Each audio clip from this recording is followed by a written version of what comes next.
कि दूगा जादूरी समधि बड़ुए जरूरी जी तबे भेटाई हलवा पूरी जी तबे नु मिली हलवा पूरी जी। सबके प्रणाम करथियो नमस्कार करथियो जी। आज जाना हाँ आजकल बाराती में ये जो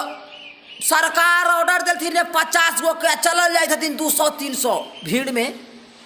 तो यही के देखते हुए एगो बाराती के लियो तो एगो चाची गावित हलथिन समधी के देख के आ समधी के बड़ी गाड़ी दिलथिन आ गावित भी हलथिन आ सरकार जो नियम बनलथिन है ना ओकरा नियम के पालन करके ओकरा समझावित हलथिन समधी के कि दूगा जादूरी समधी बड़ुए जरूरी जी तबे भेटाई हलवा पूरी जी तबे नु मिली हलवा पूरी जी कि दूगा जादूरी समधी मास्क बा जरूरी जी तबे खैला मिली हलवा पूरी जी। आउ कथी कहलथिन एगो लड़किया अलथिन तो उन्हें से गरिया दलथिन वहू गरिया दलथिन आउ कोई कहथिन कि अपने पहिना सब बरतियन के पहिनाव जी हो अपने पहिना अपन बहिनी के पहिनाव जी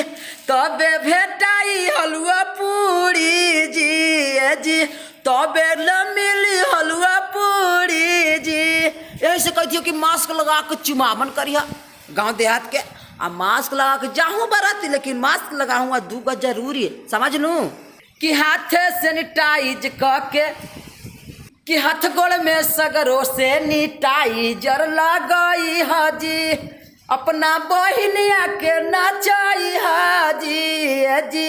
अपना बहिनिया के नचाई हाजी कि हाथ से सैनिटाइजर मुँह में लगाई हाजी आ डीजे पर कमर हिलाई हाजी डीजे पर कमर हिलाई हाजी कि हल चल मचाई हा ना बरातियन जी। यही पर एगो औरतिया कहलकै कि हल चल मचाई हा ना बरातियन जी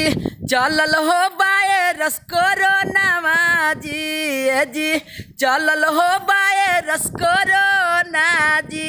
अधर तो जदि तोहरा आई तो न समधी भणुए आई तो या बड़ी तोहरा रोना जी आई तो न तोरा जल्दी रोना जी